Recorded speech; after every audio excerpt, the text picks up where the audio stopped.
Pour créer des images avec l'intelligence artificielle, il y a plusieurs sites payants, d'autres gratuits, et plusieurs modèles. Donc là, sur Mac, on peut installer Diffusion B. C'est une application gratuite qui permet d'utiliser celui qui s'appelle Stable Diffusion. Donc c'est un open source. C'est mieux que celui de Google qui est même pas disponible ou celui de OpenAI qui est payant. Après, est-ce qu'il est mieux au niveau qualité? Bien sûr que non. Sûrement celui qui est payant permet de faire des meilleures images. Celui de Google, si un jour il sera disponible, ce sera meilleur. Mais en attendant, Stable Diffusion, c'est bien. Ça permet de faire de bonnes images. Et puis voilà, il est gratuit. Alors normalement, Stable Diffusion, on l'utilise avec Discord. Et là, cette application gratuite permet de l'avoir sur son ordinateur. Donc on n'a pas besoin d'utiliser Discord, galérer là, parce qu'il y a une façon là pour retrouver ces images, tout ça. Là, on l'installe. Donc ça prend 8 Go de place. Et après, on l'a sur son ordinateur.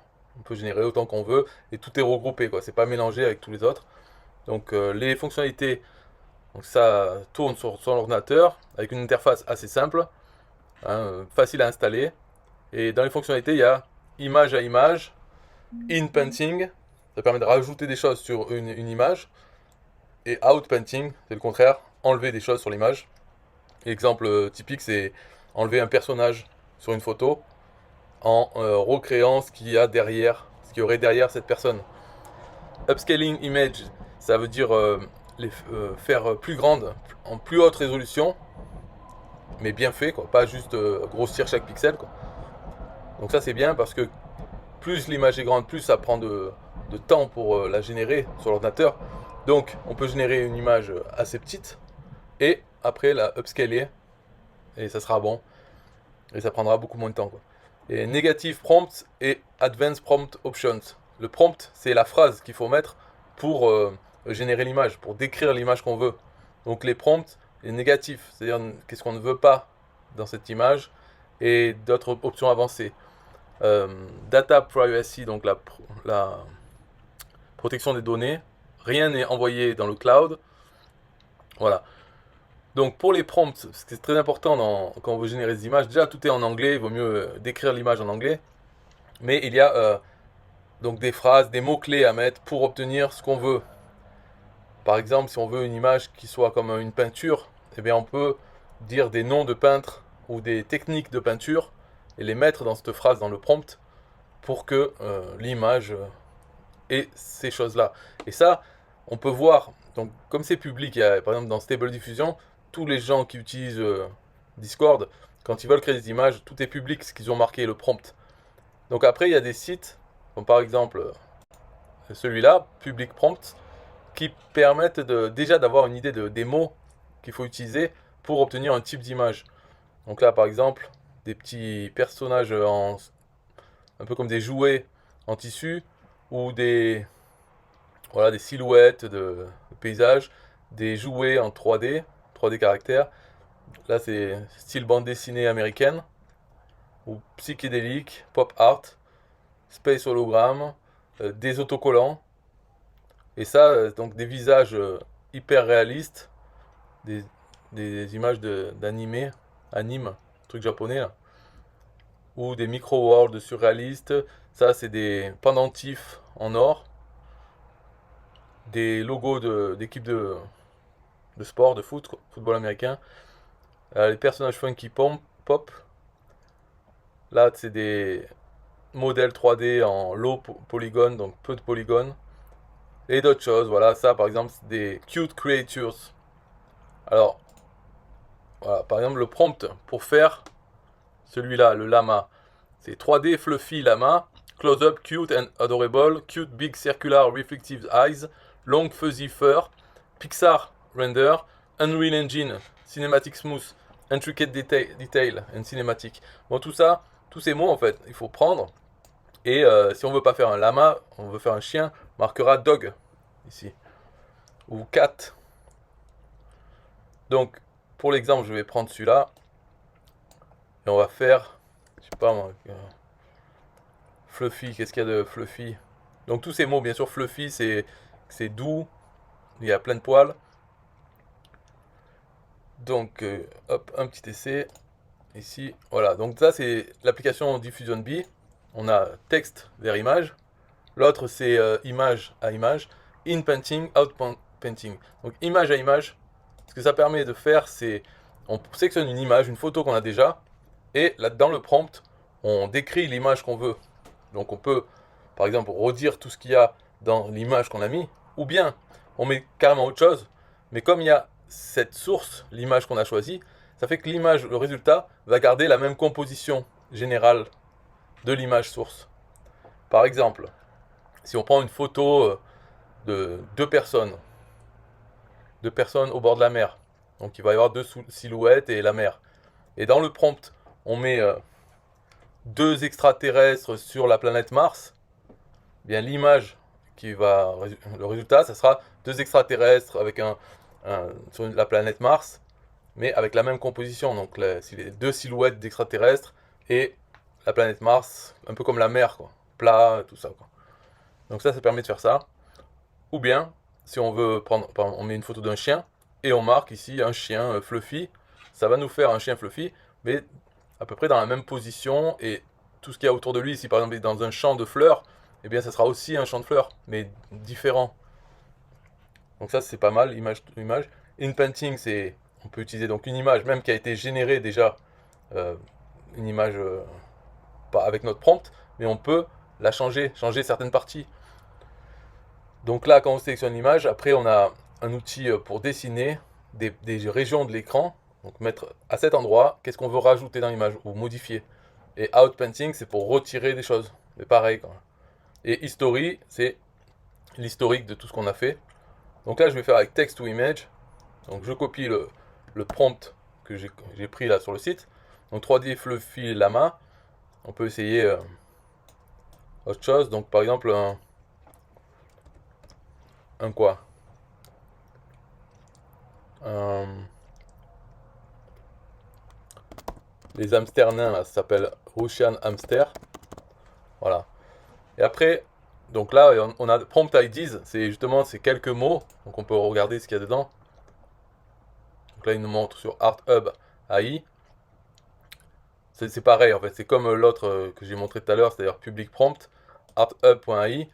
On voit des images et ici il nous donne tous les mots qu'il a utilisés pour faire cette image, quoi.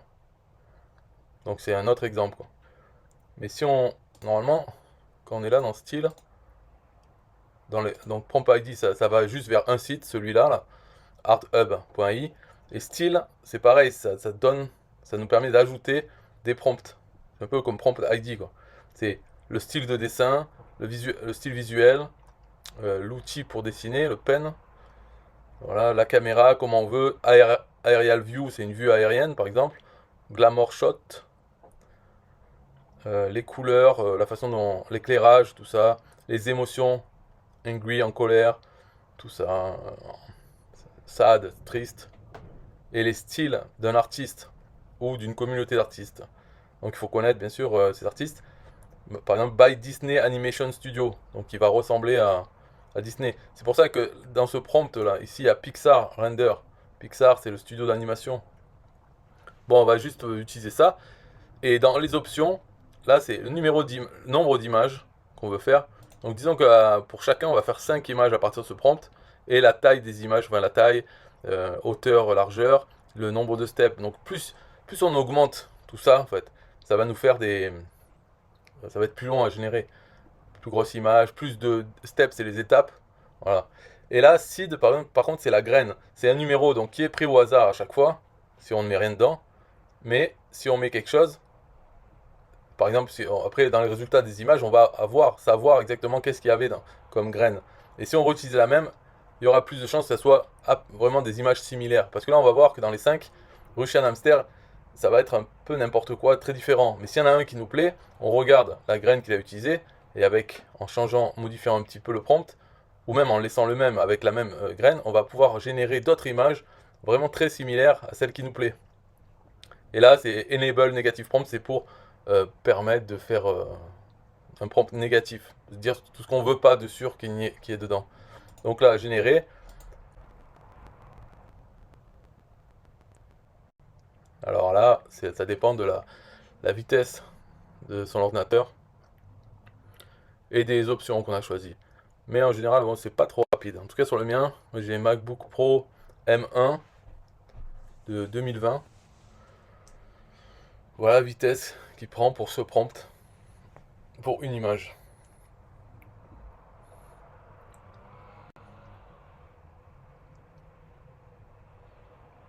Là, c'est ça, on attend toujours la première, hein.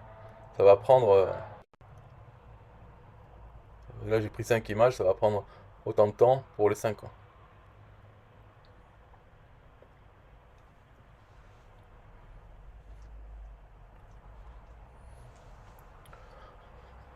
Alors, ce qui est bien dans celui-là, Diffusion B, c'est qu'il n'est pas bridé comme d'autres moteurs de rendu d'image.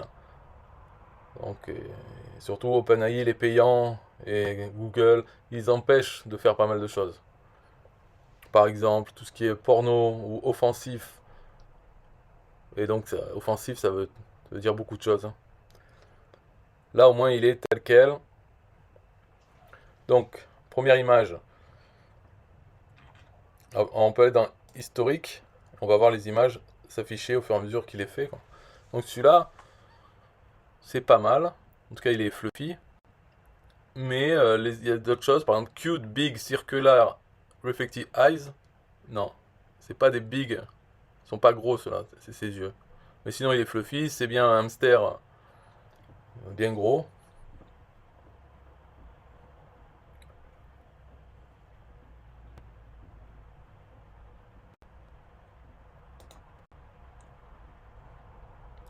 Bon, là, je vais laisser, hein, je vais accélérer là parce que c'est un peu long hein, pour faire les images. Donc, j'accélère, j'attends la fin des 5. On va voir laquelle est bien.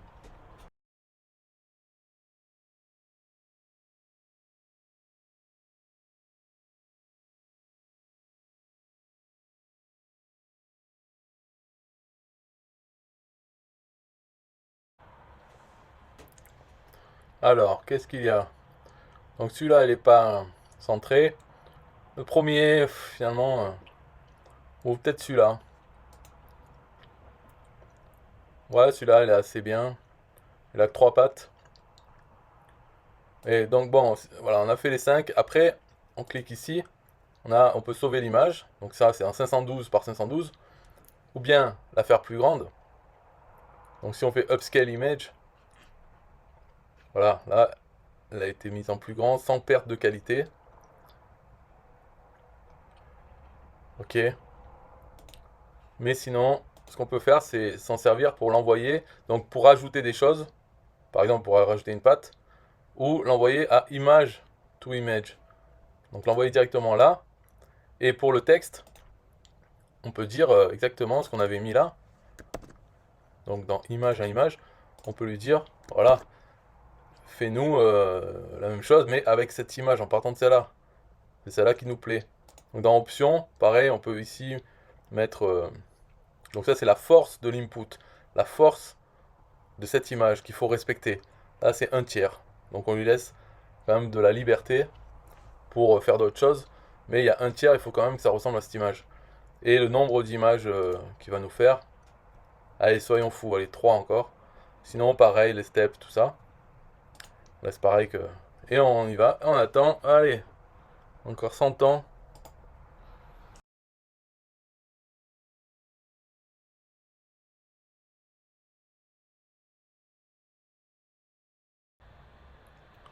Ok, c'est fini. Donc, voyons voir. Celle-là, ça ressemble, hein. Toutes elles vont ressembler, mais celle-là ressemble bien. Et il a rajouté une quatrième patte. Lui, lui il a mis 5 pattes. Et celui-là, il a laissé les 3 pattes. Franchement, lui, il ressemble beaucoup. On voit pas trop la différence. Et celle de gauche est mieux, quoi, en fait. Enfin, tout dépend ce qu'on préfère, hein.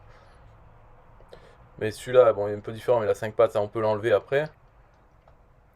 Et celui-là, ouais, celui-là, bon, ouais, je trouve que c'est moins beau quand même que ça. Bon, bref. Donc c'est ça, je vais pas en refaire parce que ça me saoule d'attendre à chaque fois. Bon, il faut voir que je suis en train d'enregistrer l'écran et aussi de mettre pour avoir cette tête là. C'est une autre application, donc ça fait deux applications plus celle-là. Normalement, quand on utilise Diffusion B, il vaut mieux utiliser que ça comme application. Comme ça, il a le maximum de puissance pour lui, pour ses calculs, pour générer des images, quoi. De toute façon, donc tout ce qu'on fait dans historique, on a les dessins, donc on peut toujours reprendre une autre version, voilà, et continuer, faire d'autres choses. Donc dans Art Hub, tous ces prompts, tout ça, je ne sais pas s'ils utilisent Stable Diffusion ou autre, mais s'il y a des choses qui nous plaisent, normalement on peut réessayer, pareil, ça c'est pas mal ça. Donc celui-là, voilà le prompt, copier, et il nous donne ici la taille euh, seed, la graine. Donc si on prend cette graine, on est sûr d'avoir une image qui ressemble plus. Euh, la largeur, la hauteur aussi, puisque là c'est en mode portrait. Donc pour obtenir ça, il y a bien marqué Big Boobs quelque part, non? Charming and Dreamlike, highly detailed, Big Tits. Ok. Bon, on va tenter et puis après j'arrête, hein. Mais on le tente à la ouf, c'est-à-dire sans suivre la taille, le seed et tout ça. Voilà, je vais faire les 5 images et après, bye bye.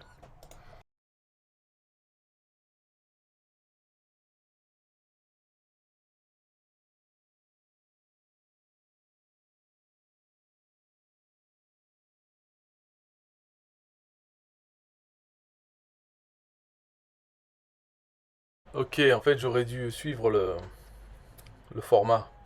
Parce que là il coupe la tête, presque toute, sauf deux. Celle-là est pas mal. Ouais, ça va. Après, ça un peu bizarre pour les mains, la tête. Mais là c'est carrément coupé. Celle-là est bien. La Big Tits. Mais il n'y a pas la tête. Bon, c'est pas grave. Voilà, c'est tout. Bye bye.